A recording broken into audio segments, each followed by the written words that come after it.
Hi everyone. Today we are joined by Professor David Gibbs, professor of history at Arizona University. So yeah, welcome back to the program. Thank you for having me back, Glenn. Yeah, I wanted to discuss with you today some of this evolution of proxy wars, and also how we can say the evolution of a pro war on the political left as Yeah. interesting developments. But yeah, I've seen articles here that you have written in the past about this, and both in terms of the war in Afghanistan in the 80s, but also, of course, the Yugoslav Wars. I thought perhaps you could start with the the U.S. provocation of the USSR in Afghanistan, because after the Russians invaded Ukraine in 2022, you had the former Secretary of State Hillary Clinton. She said that many people were now looking towards the Afghanistan model, she said, on MSNBC, or anyways. And of course, she was hinting towards the idea that we can use Ukraine to drain or bleed the Russians. Right. Um, and of course, the lesson from Afghanistan, the lesson they're telling now was that they could bleed the Soviets, and this would lead to its destruction. And yeah, so a lot of people have looked towards Ukraine in the same way, as a way of bleeding out to the Russians. However, you also look towards other historical similarities, that is effectively also provoking the war as an opportunity. I was wondering if you can, elaborate. Well, a couple of things. Just context here is the context was the American defeat in Vietnam. And the United States had lost a war in Vietnam in 1975, tremendous damage to American credibility, and also not only internationally, but domestically as well. The public was simply not willing to accept the idea of further overseas adventures. And I think that the other rise simultaneously among elites of neoconservatism, the idea of the need to make up for the failures in Vietnam and reaffirm American power and high military spending and the like. And it was felt that what was needed was to shock the American public with what one neoconservative called a Pearl Harbor-like event, something so shocking that the public would come around to the idea of a new phase of the Cold War. And that Pearl Harbor event was the Soviet invasion of Afghanistan, which occurred in December 1979 after there's a takeover, a coup by the local Afghan Communist Party called the PDPA in 1978, a complex civil war within Afghanistan followed by a Soviet invasion at the end of 1979. And the beauty of Afghanistan is nobody knew anything about Afghanistan. The public information base was virtually zero. And so you could tell the public anything you wanted. And the party line that the public was given, I remember this very well, I'm old enough to remember it, was that Afghanistan is one of the most strategically vital places on the planet. And that's why the Soviets had invaded it, that it was completely unprovoked, we have to hearing that, very much like Ukraine in that respect, unprovoked, and strategically vital. It anticipated worldwide Soviet expansion. Now we hear about Russian expansion, not worldwide, but, going to take over Europe. They're going to occupy southern Sweden. They're going to maybe march to the Atlantic. Who knows? A very similar, even more extravagant rhetoric accompanied the Soviet invasion of Afghanistan. And this was seen as, again, it was strategically vital. And, so I spent many decades going through the archives on this, the archives of both the United States and the Soviet Union, I should add, going back to the 1940s. The Soviet archives, by the way, have become available in English through the Woodrow Wilson Center. And so there's a very large information base. And what that shows is that Afghanistan was of absolutely no strategic importance to the United States whatsoever. For decades, U.S. officials kept hammering away at this, that Afghanistan is of no strategic importance. It's underdeveloped. It's very far from the sea. It's at one point in 1956, there was a CIA document that asked the hypothetical, what if the Soviets were to invade Afghanistan? And they acknowledged this was very unlikely, but let's say hypothetically they did. And the answer was the US basically would do nothing because Afghanistan is strategically worthless. In 1973, there was a Wall Street Journal article on the front page, the only front page article, I believe, at any major newspaper up to this point in time. And it was entitled, "Do the Soviets covet Afghanistan? If so, it's hard to know why." All right. And the article referred to Afghanistan as a vast expanse of desert waste of no value to anybody. But American officials acknowledged it was important to the Soviets because it was on their borders, all right, on their borders. And because of that, they established a large aid campaign to give economic aid. And the Americans said that this was not a very threatening campaign. Afghanistan was neutral. They compared it to Finland in the old days, the neutral Finland, a third world Finland, it was called. And the Soviets had no interest in a communist Afghanistan. They wanted a neutral Afghanistan. Then it was, I won't go into the destabilization of Afghanistan. That's a very long story. It was largely provoked by the United States, I should add. Henry Kissinger decided in 1973 to launch an uprising in Afghanistan to threaten the government, to show American power, despite our fact we were losing the war in Vietnam. The U.S. had to intervene somewhere. Afghanistan was available. It destabilized the country, leading to a coup in 78. And a civil war between 78 and 79, and ultimately the Soviet invasion. And the bottom line is that the Soviets, we now know, did not want to invade. Well, the American position was that the Soviets were eager to invade because they wanted to expand globally, and this would be a stepping stone, the Persian Gulf. They would first take over Afghanistan, then the Persian Gulf, and then the world was the official position.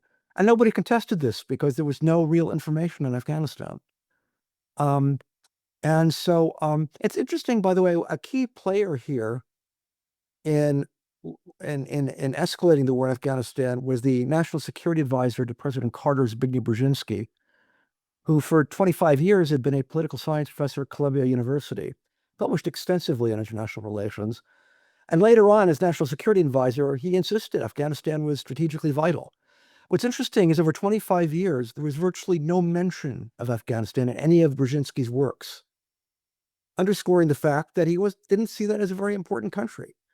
And in any case, so you have this propaganda invention that Afghanistan was strategically important because people had to be shocked into increasing the military budget.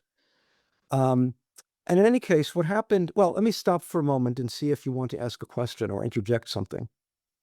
Well, I was wondering if you can bring in Brzezinski's interview, because Brzezinski, again, if you want to pull it into the present time, it's worth noting that Brzezinski wrote, the sequel to Mackinder's Heartland Theory in I think it was 97 when he wrote the book on the grand chessboard, and this was effectively a recipe for advancing and also cementing the unipolar moment. So Brzezinski was a key player over decades, and he was, of course, born in Poland. I think he was instinctively anti-communist. He developed very close ties to extreme militarist circles from the 70s onward. But he also saw, he also saw, therefore, in this unipolar moment, to maintain it, it was important to, again, weaken rivals, and Russia being the main one. So, of course, in his work, he put Ukraine, severing Ukraine from Russia as being the main objective. But besides, if you go back to the 70s and 80s, he was there to, arm he was arming the Mujahideen, bin Laden, but he gave an interview once, because the whole idea was that the Russians, as you said, invaded, but it's unprovoked. But he gave an interview as the main player there, which contradicted this entire narrative which they built up. Well, let me give a little bit more background here. So in 1978, you had a communist coup that resulted from extended destabilization that began earlier, and you had a communist takeover of Afghanistan. The PDPA was in power, but they're very ill-prepared for power, and they were factionalized, and they instituted a series of reforms the country wasn't ready for, and was offensive to the very, very conservative Islamic character of the rural population. This resulted in a large-scale civil war. Afghanistan does have a tradition of sort of the rural areas resisting the central government, and they're very proud of their independence despite their poverty.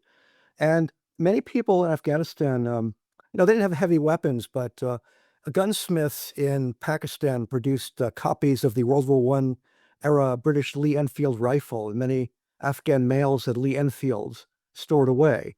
And so they would take out their Lee Enfields and start shooting Afghan communists when they appeared in the village. And this led to a civil war in the country.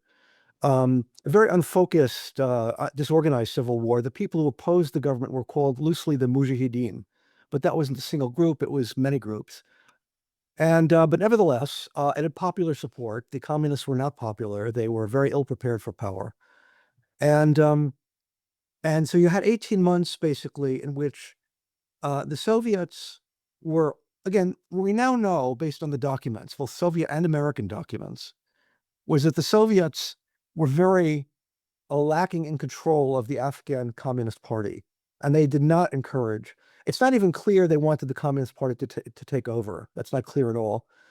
And when they took over, they were very aghast at the reforms that were being undertaken, which seemed destabilizing. The Soviet position is, we don't want a socialist Afghanistan. It's not ready for socialism. That was their view.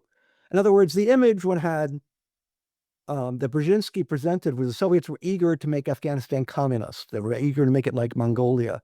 The documents don't show that at all. Don't show that at all. The Soviets are very restrained. And the Soviets were trying to remove the sort of more hardline factions of the Communist Party from power, led by the foreign minister named Hafizullah Amin. He was kind of seen as a radical hothead, and the Soviets wanted to reduce his influence. They wanted to bring non-communist elements into the government, and basically they wanted simply to stabilize Afghanistan. What's very striking about this whole period is that the Afghan communists were getting aid from the Soviets in terms of military aid and training, but the Soviets refused to send troops. Repeatedly, again and again, the Afghan communists kept on begging the Soviets to send regular Afghan soldiers, regular Soviet soldiers into Afghanistan. They said, our soldiers are unreliable. Please send Soviet soldiers. And the Soviets repeatedly refused. There's a very interesting event that took place. I'm discussing this at some length because the whole idea is that this was unprovoked. The Soviets wanted to take over Afghanistan. The documents show completely the opposite. Completely the opposite. In March 1979, there was a major breakdown of order in Herat, which is the third largest city in Afghanistan, in which a whole division of the Afghan army defected to the Mujahideen with their equipment. And it looked like you might have a generalized breakdown of the whole military situation. And the Soviet Central Committee met an emergency session. Brezhnev was not there. He was too ill. But all the other top figures, the KGB chief, Andropov, the foreign minister, Gromyko, Ustinov, the defense minister, all met. We have the minutes of that meeting. And the conclusion of the meeting, they all agreed, was that they could not send Soviet forces into Afghanistan because it would mean that the Soviet soldiers would have to shoot Afghan civilians, and that would be a terrible look. It would mean the end détente with the Americans, which the Soviets wanted to preserve. And so they refused. And so they were firm. They did not want to invade Afghanistan, contrary to what was later said. They weren't eager at all to invade Afghanistan. What changed their mind? What changed their mind in the end were two things. First of all, the Soviets wanted to remove Hafizullah Amin from power, and they planned a coup against Amin. And they wanted to give full power to the very weak president named Mohammad Nur Taraki. Amin got wind of this coup, and so he undertook a preemptive coup. And he seized full power. He killed Taraki, President Taraki, and seized full power. The Soviets were aghast at this because they never trusted Amin. Amin had studied in the United States, and by some reports, he had some contacts with the CIA front group, and it was in the United States, and that made the Soviets very suspicious. He was not working, there's no evidence he was actually working for the CIA, by the way, but the Soviets didn't know that. And also, Amin then began meeting behind the backs of the Soviets with the American diplomats, suggesting some kind of an alliance with the United States, and he had a public interview with the Los Angeles Times in which he said, Afghanistan would try and broaden its base of support, not just to include one country, but many countries. And the Soviets knew what that meant, of course. And so I'm sure that was a very big factor in their invasion, but there was another factor, which you just mentioned, which is the US deliberately provoked the invasion.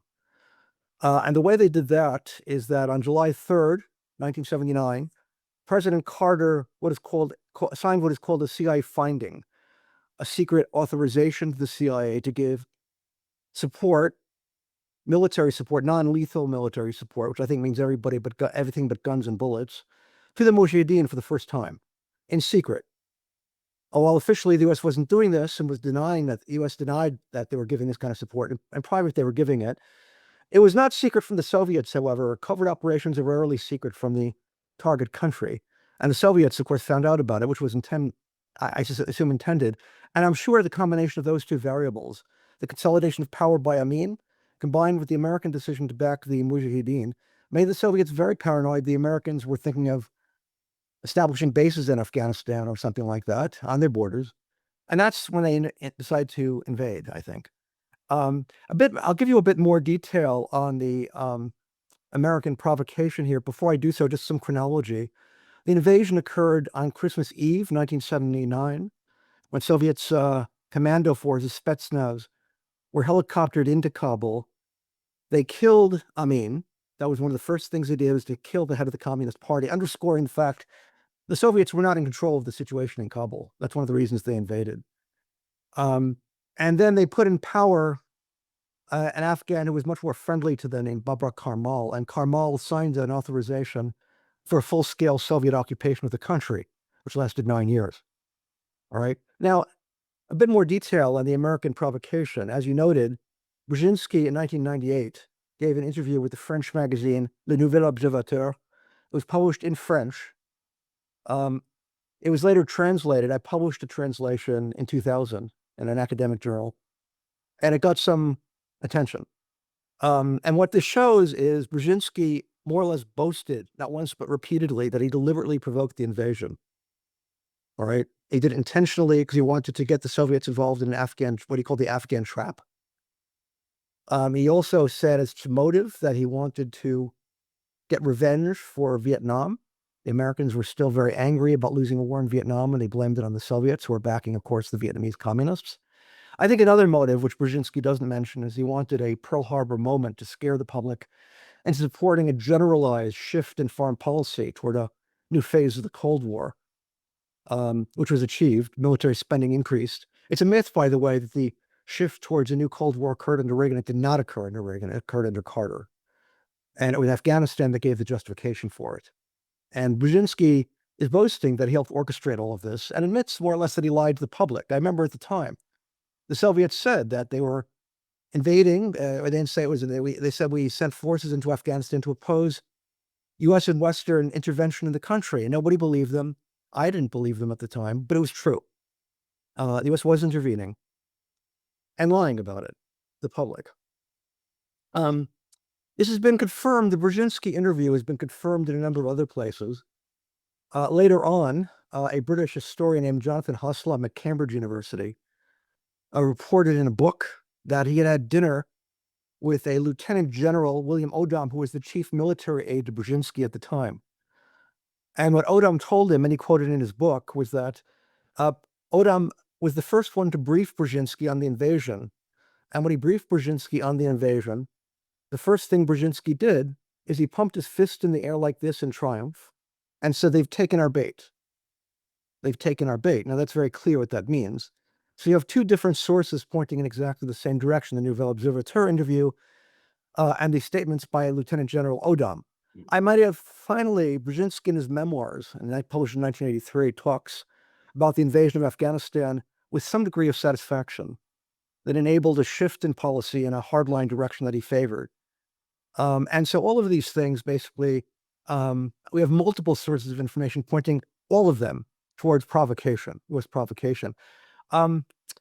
Before you interject, let me just add one more point. There's an Irish historian named Conor Tobin, who published in Diplomatic History, tried to discredit the Nouvel Observateur interview, but the effort at discrediting was very feeble. He noted there was an error in the title of the Nouvel Observateur article. And there was an error in the title, but the problem is anybody who knows anything about journalism knows the title is selected by the editor at the last moment. and is always considered the least reliable part of any news story. And Nouvel Observateur, by the way, for those who know the French intellectual scene, is one of the most prestigious publications in France. Another thing that Professor Tobin mentioned was that Brzezinski later disowned this interview and claimed that he'd been or implied that he'd been misquoted. The problem was the disowning of the interview occurred 14 years after the interview, and it occurred after he sustained considerable criticism for the interview, which leaves doubt as to whether or not this was a truthful disowning. Furthermore, and the critical point is the interview was largely corroborated by General Odom. So all of the indications are that this interview was quite authentic and accurate, and that we have solid evidence of provocation here. And again, the analogy to Ukraine is clear. The Ukraine invasion by the Russians was unprovoked. We saw this again and again. We heard this hundreds of times, literally hundreds of times. If you looked at the internet, actually more than hundreds of times, thousands or tens of thousands of times on the internet. And it was the same thing in Afghanistan. It was unprovoked. But now we know the Afghan invasion was provoked, and as was, of course, the invasion of Ukraine. But let me stop and see if you want to add anything. Well, no, I remember reading that interview, and Brzezinski, he had said something along the lines, now we could give the Soviets their Vietnam. And this was kind of the idea that we bring them in. They can't go, and we have this opportunity to gradually bleed them. And Bleed them, yes. But for me, the idea that the Russians, then that time the Soviets wanted it, was also, again, very false. And there's even more evidence in that direction that the Soviets never wanted to invade Afghanistan. And this is also the same with Ukraine, because we're also being told that, this is, it's a dream to conquer Ukraine, and once they're done, they'll move on. But as in this memo by William Burns in 2008, he, writes very explicitly this, if they would see a civil war breaking out as a result of trying to expand NATO, the Russians would then likely use military force. But then he adds something which is something that Moscow doesn't want to do. So in making the point that this will be reluctant, this is because they will see the status quo as being lost, and they can't afford the new realities being imposed on them. But the idea that they wanted this, that this is a, that this is a war they wanted, it's very much proven it's not the case. But it very much becomes a case study of political propaganda, I think. That's right. Several things here. The parallels are very striking. I mean, one of them is the idea that the Soviets were eager to occupy Afghanistan. They'd been planning this for decades, some said. Very similar to how the Russians were eager to occupy Ukraine. And in both cases, it was a stepping stone to further aggression. There's no doubt, all the evidence, we have all of it on Ukraine, is that this was undertaken with the most reluctance. The Russians put off this decision for years. Again, my own view is they should not have invaded. They should have accepted the fact the United States was determined to humiliate them, and accepted the humiliation as better than invading. But there's no doubt also the U.S. would have done the same thing under similar circumstances if, let us say, Russia or China were establishing bases in Mexico. That's very clear. And in Afghanistan, there was extreme reluctance to invade. The documents are absolutely clear on that, both the American documents and the Soviet documents. There was extensive propaganda. It was the opposite of what was claimed in both cases. And furthermore, I might add that there's no evidence in any of the Soviet documents that they had any intention of going any further than Afghanistan. They wanted to occupy Afghanistan to make sure it wasn't a threat on their borders. There was nothing about going to the Persian Gulf or anything like that. That was a propaganda invention to justify it. One more point is that the Americans viewed publicly the invasion of Afghanistan as an enormous setback strategically to the West, justifying a major military buildup. In private, they viewed it as an asset. It was a good thing. Brzezinski says this in the interview. It got them in, it invited the Soviets into the Afghan trap. It was a trap for them. For 9 years, by the way, the Americans did everything they could to lengthen the war in Afghanistan and to block negotiated settlements. which is another similarity to Ukraine, or the United States again and again blocked negotiated settlements that might have prevented or stopped the war early on. And so one more parallel that I have to emphasize is the issue of proxy war.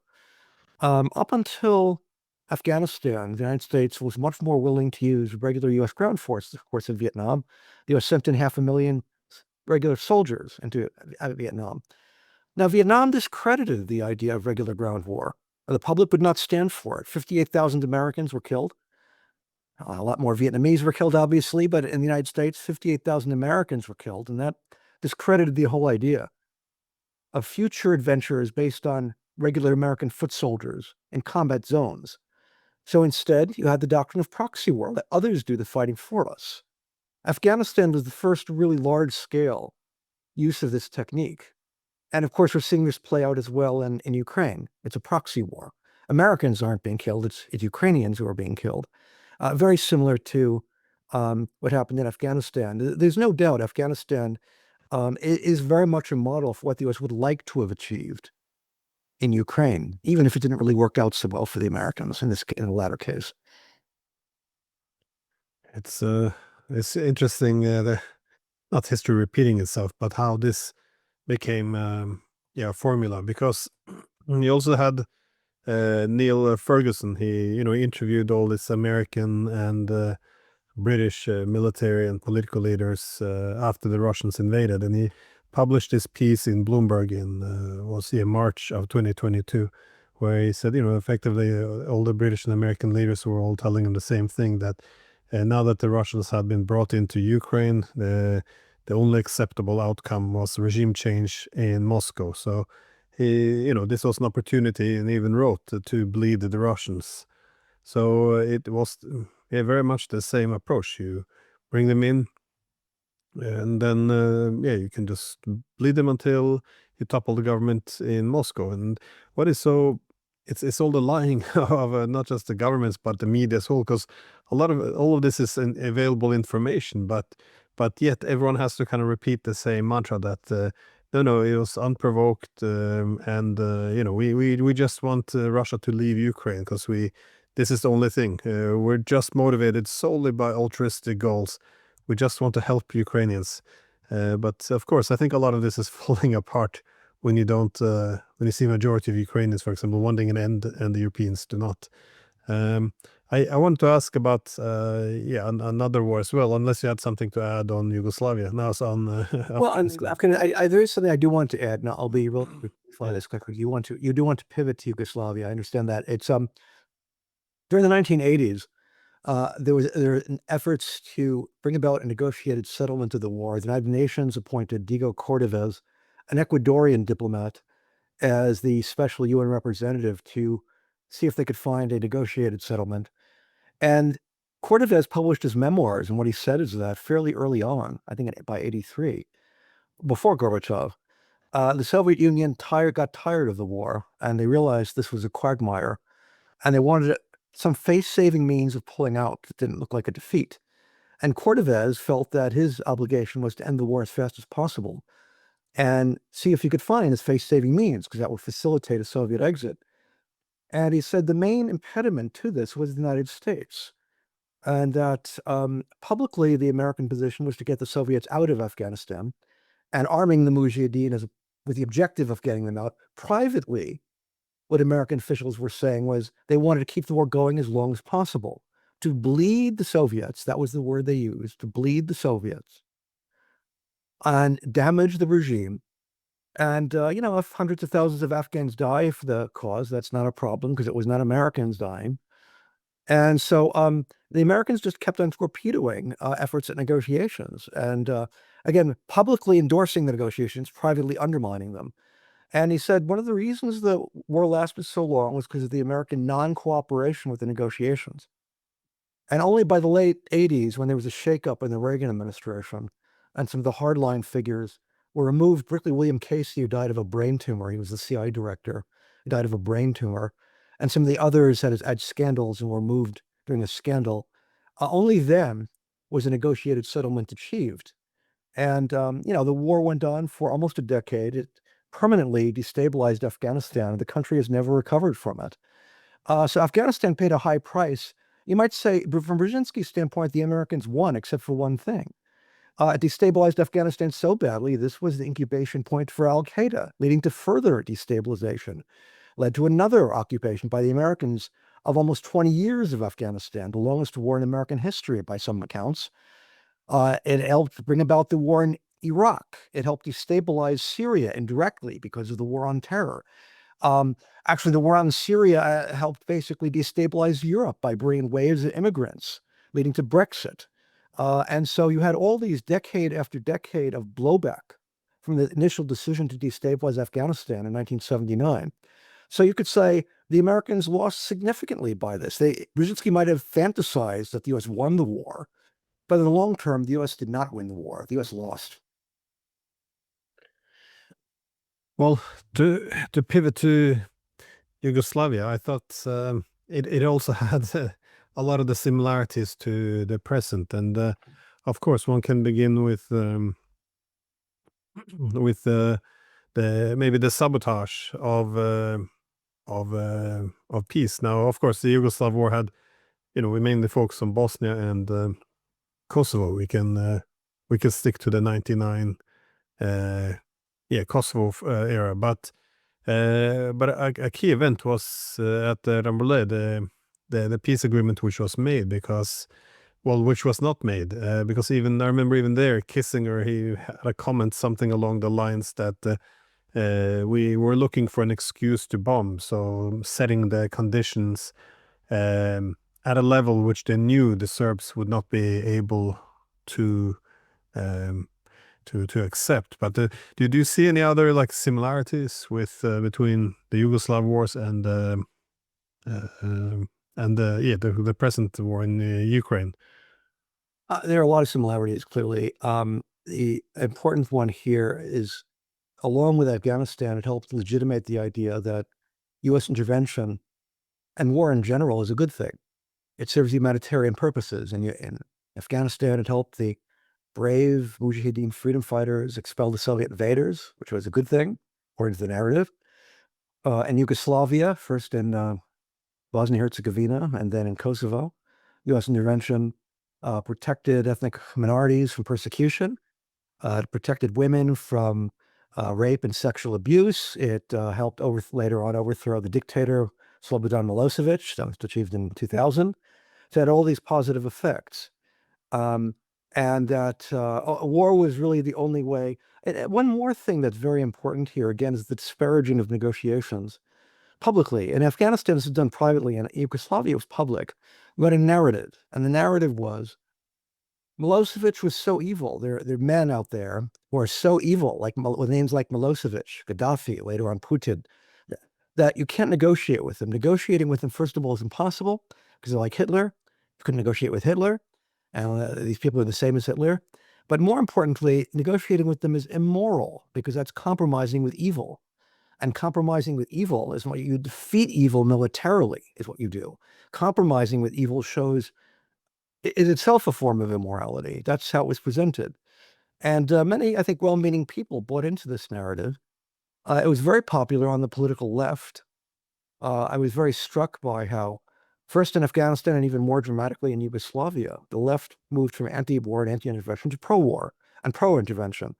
Very much as the left now is very much mostly pro-war with regard to Ukraine, with a few exceptions. There are a few exceptions here, but most of the opposition to the war in Ukraine comes from the right. And that was increasingly, it was Yugoslavia that helped mold the narrative. The narrative became very important here, and sticking to the narrative became very important. And the narrative was a pro-interventionist one. My second book was on Yugoslavia. I might add that we did not have declassified documents as in Afghanistan. They weren't available yet. I used the International Criminal Tribunal for the former Yugoslavia as a vast number of testimonies taken under oath of all the major figures, both U.S. and Yugoslav, giving their recounting of the war. And they give a very complete picture, or a reasonably complete picture, of what the U.S. was doing there. And a number of things come through, which is, again, sabotaging of negotiations. The Bosnia War could have been prevented by negotiations being undertaken in Lisbon In this case, it was being done initially by the European community, and the United States sabotaged the negotiations and provoked the war. And, we had a 3.5-year war with 100,000 deaths that probably was unnecessary because the war could have been prevented. And the claim was that it makes concessions to the Serbs, and the Serbs are evil, and you can't make concessions to the Serbs. So you had a 3.5-year war because of that. There were repeated efforts by the European Union, then called the European Community, to end the war early. It was being brokered by David Owen, former foreign minister of Britain. And in his memoirs, again, he lays out that one of the principal impediments to any negotiated into the war was the United States, which kept blocking his efforts, because it insisted that the United States' position was that only military victory will do. And so in 1995, NATO began a large air campaign directed by the United States. It defeated the Serbs militarily, along with ground forces provided by Croatia.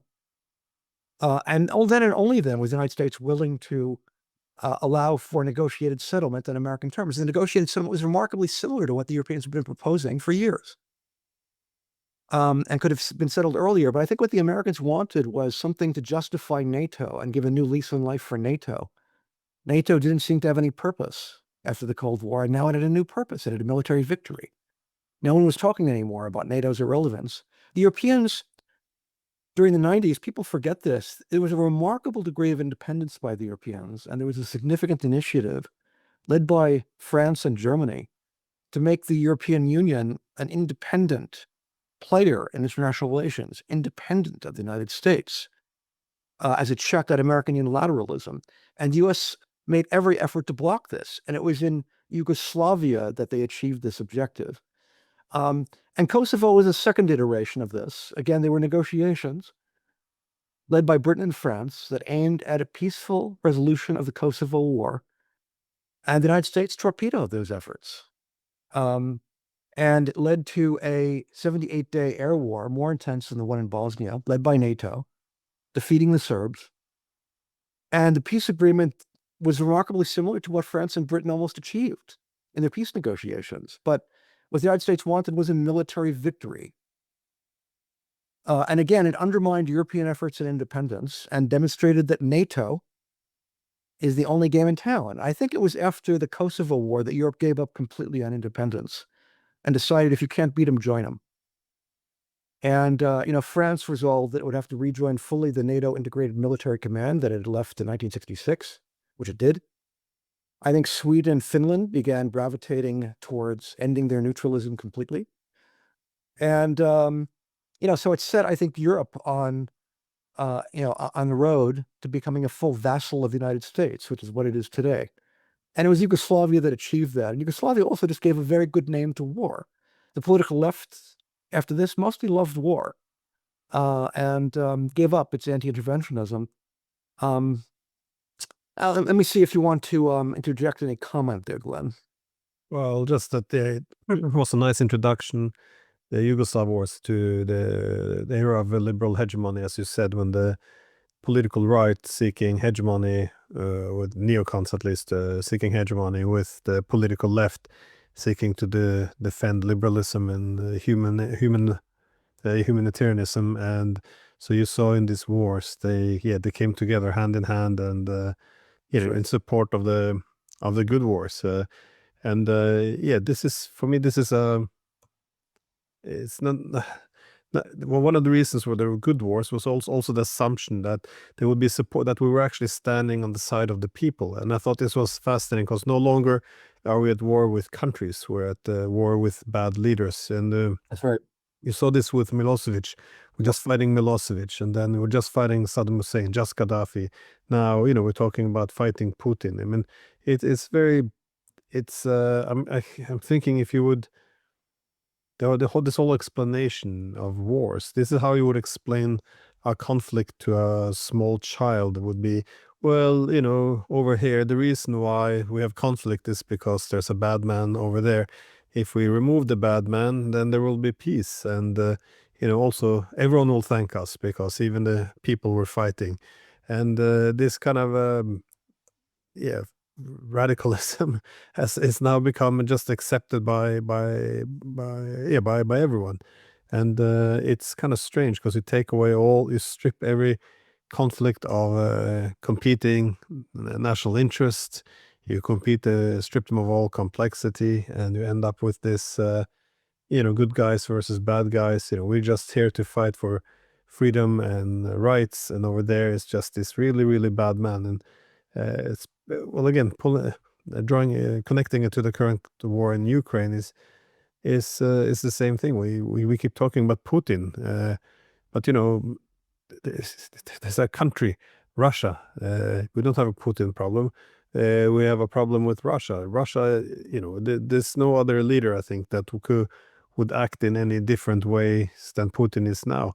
But we're kind of compelled to refer only to one individual, a very demonized Putin. And once you do this, there's no reference to national interest. It's not representing his country. It's he's a KGB thug, and you go into his personality, and this is the extent of analysis. It's very it dumbs down to a incredible level. I think that you hit on something very important, which is the personalization of conflict, and the attributing of all problems to specific evil men. Again, in the manner, as you said, of what you'd say to a small child. I think of a comic book, maybe. Comic books I read maybe when I was 8 years old, that kind of thing. Um, and it is amazing that educated people would fall for this kind of narrative, but evidently they do. And this is something I do want to note in contrast is how this is far less sophisticated than what we had during the Cold War. In the Cold War, you had all sorts of absurd propaganda, of course, against communism, the Soviet Union. You had Joseph McCarthy or J. Edgar Hoover, all sorts of ridiculous claims. Um, Nevertheless, you never really had anybody saying that we're at war with Joseph Stalin. All right. It wasn't Stalin, it was communism. The level of analysis was far more sophisticated during the Cold War than what we're seeing now. And it's remarkable how at the end of the Cold War, what you did have is this idea of, again, evil men, the great man theory of history coming back. Some of these men really are bad. Milosevic was certainly a very bad actor. Gaddafi was bad. I don't really like Putin, honestly. He's an authoritarian figure. I don't much like authoritarianism, but the idea basically that all problems result from evil men is a simplification of analysis that's embarrassing to hear. But nevertheless, you had that, and it's very popular and remarkably difficult to push back against. Another feature you had, I think, is the evolution of a neoconservative ideology, which really was a very clear ideology developed during the 1970s by um, fairly sophisticated intellectuals, people with academic backgrounds, a lot of them, who were reacting against the what they saw as weakness after Vietnam, and wanted to establish the United States on a position of unrestrained militarism. I think the model they had was Israel.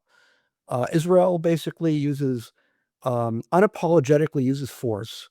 It attacks, it doesn't defend. And I think the neoconservatives really like the idea of offensive warfare, not defensive warfare.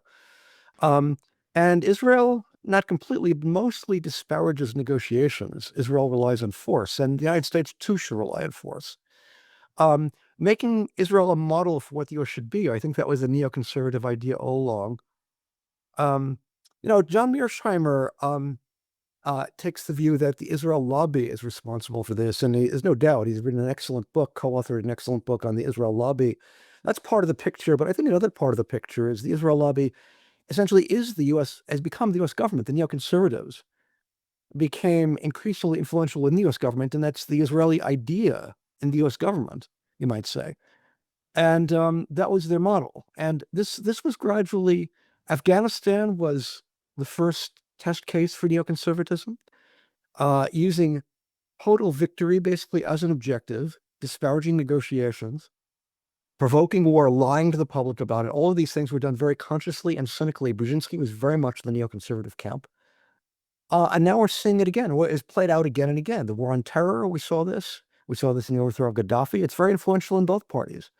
So we're seeing here, I think, is an ideology that is intrinsically hostile to the whole idea of negotiations and relies on total victory through military force. And that, of course, is what they wanted to achieve in Ukraine. The only problem for them is that achieving it in Ukraine is impossible. It's so, well, again, I think political propaganda is the key word, because in propaganda, the key objective is to sell, and war propaganda, to sell wars as virtuous. And this is definitely the case with Ukraine as well. But I thought what was interesting for me with the 99 war against Yugoslavia was that, at least from my perspective, this is also what began to break international law by establishing an alternative, because it was in this war when it was argued that the war was not legal because it didn't have a UN mandate, but it was legitimate. And for me, this is was very dangerous because you decouple legitimacy from legality. And one can always ask, well, what made it legitimate if it's not legal? What is the other source of legitimacy? Well, it was in support of liberal democratic values. And then, so this became a clause of exemption when you're allowed to push international law aside. Well, are the Chinese, Russians, Iranians, are they allowed to do this? No, because they don't have the liberal democratic credentials. So it created a system, a dual system, where the West kind of had a prerogative to break international law, because we can say, well, it's we have an alternative justification, one which is only reserved for us. So now, after this, you end up in situations such as with Kosovo in 2008, where we recognize its independence, and we can say, it's a unique case. It's, we have the right to push international law aside. And when the same excuse is used by the Russians, then in 2014, it's rejected.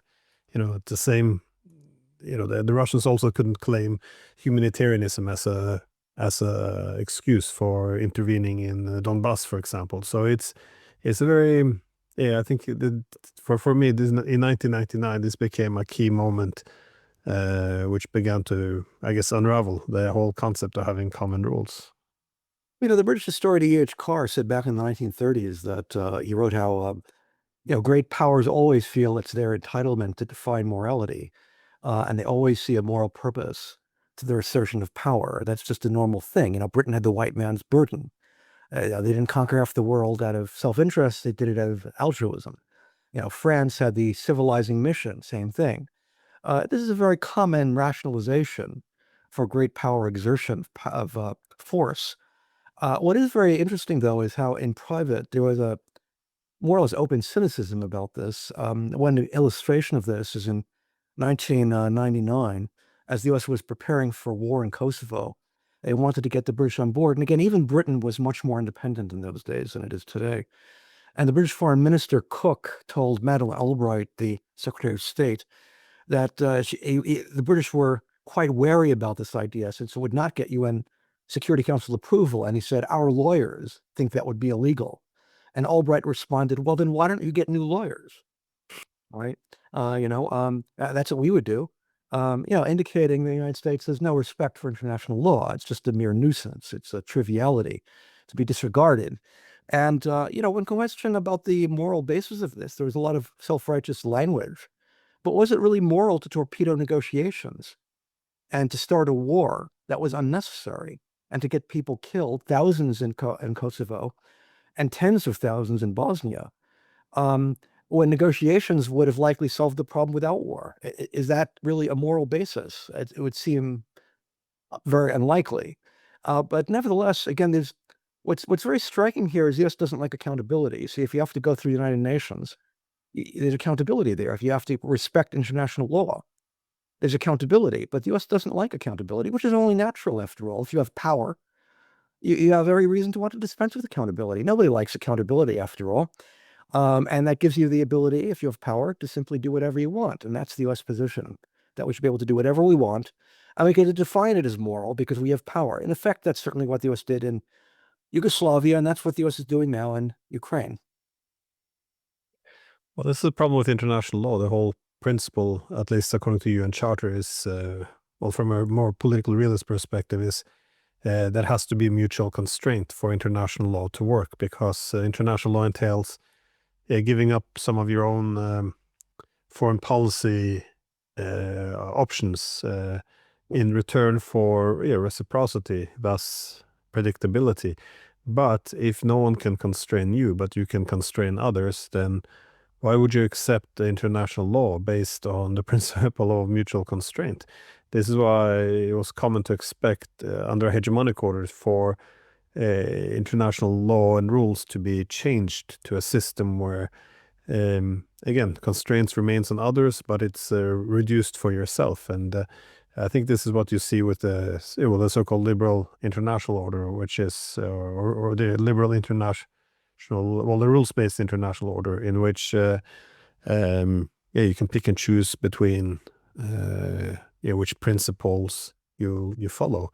And so that's why I also think in the 90s we began to introduce all this new concept: democracy promotion, humanitarian interventionism, global war on terror. All of these things, they had the same commonality, which is sovereignty is reduced for others, but not for us. And it's I think this is going to be one of the hardest adjustments in the multipolar order, to go back and recognize that the constraint on others have to be also imposed on us. And it's not going to be an easy few years.